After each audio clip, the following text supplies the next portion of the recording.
What I actually do. A lot of founders think their biggest problem is strategy, staff, sales, or growth. But what I often see is that the real pressure starts somewhere else. I see founders building companies that continue to grow externally, while internally they become more reactive, more control, more tension, more pressure, less calm, and at a certain level, business is no longer only about business. It becomes about responsibility, pressure, control, uncertainty, leadership, and how a human being deals with all of that when everything seems to depend on them. Most people analyze the business. I also look at the founder driving the business, because cash flow problems are not always just financial problems. Team problems are not always just team problems. Control problems are often safety problems. And reactive leadership is often the result of prolonged internal pressure.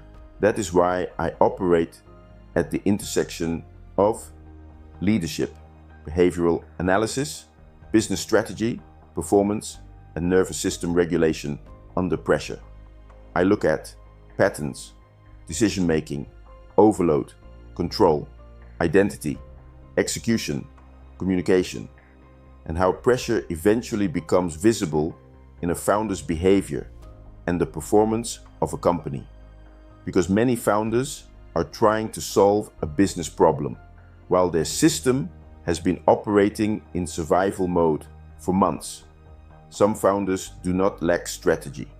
Their system is constantly under tension, and eventually that shows up everywhere, in communication, in relationships, in teams, in energy, in decision-making, and ultimately in the growth of the business. You can build a successful company while slowly losing yourself in the process. That is why my work is not only about business. My work is about creating clarity under pressure. Step in when growth, pressure, and responsibility begin exposing patterns that strategy alone can no longer solve.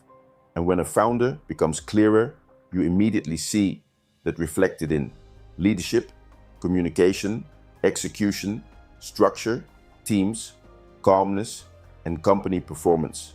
I am not a traditional coach. I am not a standard consultant. I work at the point where business, leadership, behavior, and internal pressure come together. My name is Lionel Eersteling, founder of Leaders Performance.